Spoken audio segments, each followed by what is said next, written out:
Chalk snapped in Professor Harold Whitcomb's fingers. It was a small sound, barely louder than a whisper, but in the vast lecture hall it carried weight. Conversations faded. Laptops paused mid-click. 100 students felt it at once, the subtle warning that something uncomfortable was about to happen. Ethan Cole sat in the third row from the back, his posture relaxed, his notebook open but mostly empty. He wasn't bored. He was absorbing. He always did better listening than performing. Performing invited scrutiny, and scrutiny had a way of turning personal.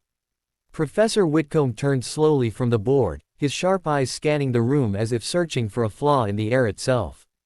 He was a tall man, silver-haired, with the permanent stiffness of someone who believed discipline was the highest virtue. His reputation preceded him, brilliant, demanding, and, if you listened to the whispers, unforgiving to students who didn't fit his idea of excellence. His gaze settled on Ethan. "Mr. Cole," Whitcomb said, enunciating every syllable. "You've been unusually quiet today." A few heads turned. Ethan felt it immediately, that familiar tightening in his chest, the unspoken spotlight. He'd learned not to react too quickly. Not to shrink, but not to flare either. "I'm following the lecture, sir," Ethan replied evenly. Whitcomb arched an eyebrow. "Following, yes. But mathematics isn't a spectator sport.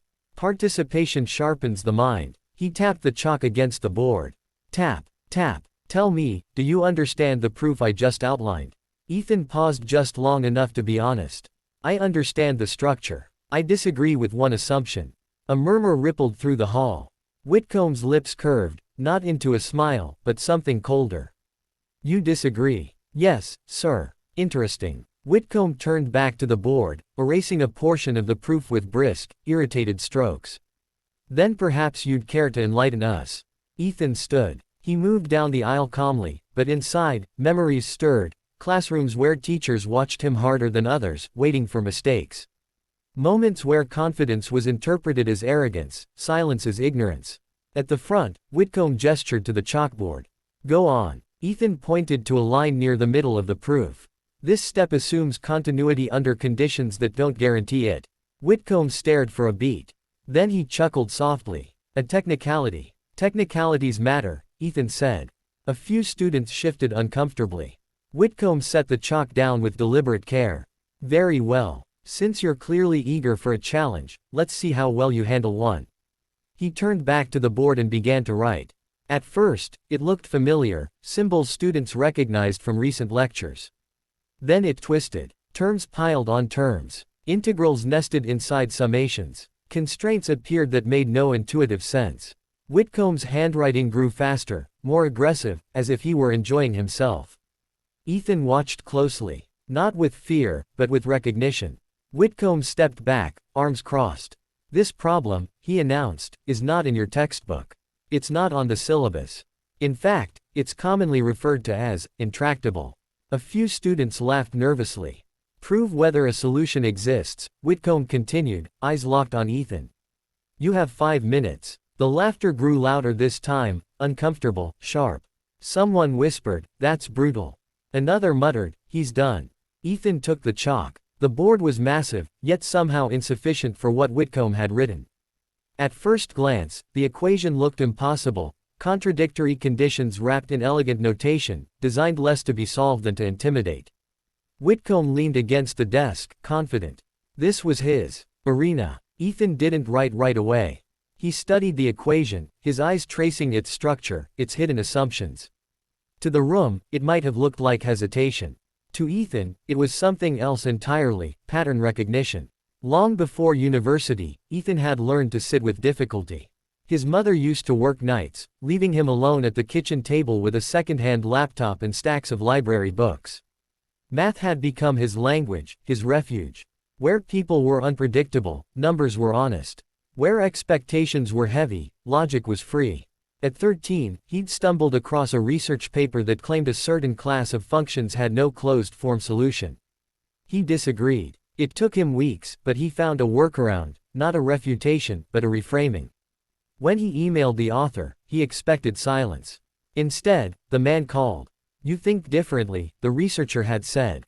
"Don't let anyone train that out of you." But training had come anyway. Teachers who praised him publicly but doubted him privately. Classmates who asked who helped him. Professors who watched him a second longer, graded him a little harsher, questioned him a little more. So Ethan learned restraint. At the board, he finally moved. The first thing he did wasn't to write, but to erase. A small section of the equation vanished. Whitcomb straightened. Mr. Cole, that constraint creates a contradiction, Ethan said calmly.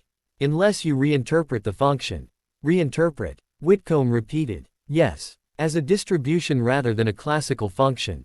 The room fell quiet, not because everyone understood, but because the confidence in Ethan's voice demanded attention. Ethan began to write. He redefined a variable, introduced a transform rarely taught at the undergraduate level, and shifted the entire problem sideways. What had looked like a dead end became a door. Whitcomb's expression changed. The 5-minute clock ticked on. Ethan's chalk moved steadily, his handwriting neat, precise. He added a lemma, proved it succinctly, then used it to simplify a monstrous expression into something elegant, almost beautiful. Students leaned forward without realizing it. At the 3-minute mark, Ethan paused. He stepped back, surveyed the board, then circled a line. Under these conditions, he said, voice clear, a solution exists. And it's unique. Silence. Not disbelief this time, but something heavier. Whitcomb stared at the board as if it had betrayed him. He cleared his throat. That's not possible. Ethan turned to face him. It is, sir. The room held its breath. And in that moment, before the murmurs, before the awe, before the regret, something irreversible shifted. Because the problem Whitcomb had designed to expose a weakness had done the opposite. It had revealed a mind he hadn't bothered to see. For a long moment, no one spoke. The lecture hall, usually restless, humming with side conversations and tapping keys, felt suspended in time. The chalk dust in the air seemed frozen, tiny white particles drifting between Ethan Cole and the board that now carried his work. Professor Harold Whitcomb took a slow step forward. Then another. He leaned in close to the chalkboard, so close his shoulder nearly brushed Ethan's. His eyes moved line by line, tracing the logic, testing it, looking for a crack.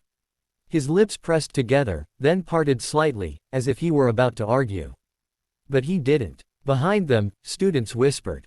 Is that correct? I think it is. Wait, how did he even see that? Whitcomb straightened abruptly. He cleared his throat once, sharply, the sound echoing. Everyone, he said, voice tighter than usual, take 10 minutes. Verify the steps, carefully. That alone sent a shock through the room. Whitcomb never did this. He was the authority. His word was final. Yet now he was asking, no, instructing, the class to check a student's work. Students surged from their seats, clustering near the board. Some pulled out phones to snap photos. Others scribbled furiously in notebooks, trying to keep up before the chalk was erased. Questions flew, not mocking this time, but urgent. Why redefine it there? How do you know the transform converges? What happens if the boundary condition changes? Ethan answered each one calmly, patiently, as if he were explaining something obvious to a friend. No ego. No showmanship. Just clarity. Whitcomb stood off to the side, arms folded behind his back. For the first time in decades, he felt something dangerously close to shame. He remembered designing the problem. He'd done it the night before, irritation fueling his creativity. Ethan's earlier comment, I disagree with one assumption, had lodged under his skin. Whitcomb told himself it was about rigor, about humility. But standing there now, watching the class gather around Ethan with genuine admiration, he could no longer hide from the truth. He hadn't expected Ethan to solve it. He'd expected him to fail. Whitcomb watched as one of his top students, a future PhD candidate, frowned at the board and whispered, I would have never thought of that. Neither would Whitcomb have, at least not under pressure. 10 minutes passed. Enough, Whitcomb said. The students reluctantly returned to their seats, though many kept glancing back at the board, as if afraid the proof might disappear if they looked away. Whitcomb faced the room. What Mr. Cole has done, he said slowly, is reframe the problem rather than attack it head-on. That's rare. He paused. And correct. A collective inhale swept through the hall. Whitcomb turned to Ethan. You may take your seat. Ethan nodded and walked back down the aisle. This time, heads turned not with curiosity or judgment, but respect. Someone leaned out just enough to whisper, that was insane. Ethan offered a small smile and sat. Whitcomb dismissed the class early. No one complained. Afterward, Ethan packed his bag slowly. He'd learned not to rush moments like this. Victories had a way of being complicated. As the room emptied, he felt a presence beside him. "Mr. Cole," Whitcomb said. "A word, if you have a moment." Ethan looked up. Of course. They stood near the front of the room, the board still covered in Ethan's handwriting. Whitcomb glanced at it once more before speaking. "I misjudged you," he said flatly. Ethan waited. "That problem," Whitcomb continued, "was meant to be instructive." He hesitated. "But I allowed my irritation to guide me." Ethan studied him. "Thank you for saying that." Whitcomb nodded. "Once. Where did you learn to think like this?" Ethan considered the question. "By being underestimated," he said quietly.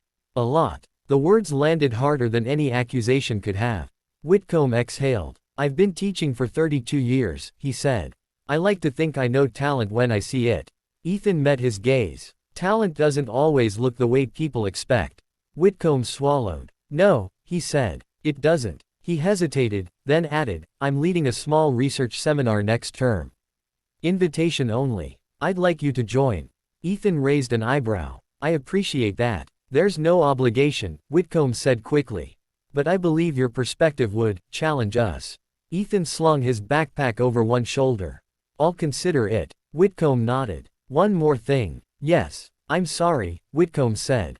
"Not just for today. For what it represented." Ethan held his gaze for a long moment. Then he nodded. Apology accepted. And he meant it. Word spread fast. By the next morning, Ethan's phone buzzed with messages, classmates asking for study groups, notes, explanations. People who had never noticed him before suddenly wanted to sit nearby, wanted his opinion. He didn't mind helping. He never had. What surprised him was the faculty attention. A professor from the applied math department emailed him. Another invited him to office hours, just to talk. Someone mentioned a fellowship Ethan had never been encouraged to apply for. Still, not everything changed overnight. At a department mixer later that week, Ethan overheard someone say, "He's brilliant, but probably a one-off." Another added, "Still impressive, though." Ethan smiled to himself. He didn't need everyone to understand. He just needed space to work. The research seminar began mid-semester. Whitcomb introduced Ethan not as a novelty, but as a collaborator. And slowly, painfully, deliberately, he changed the way he ran the room. He asked questions instead of issuing challenges. He listened longer. He interrupted less. One afternoon, after a particularly intense discussion, Whitcomb lingered as the others filed out. "You changed how I teach," he said quietly. Ethan paused at the door.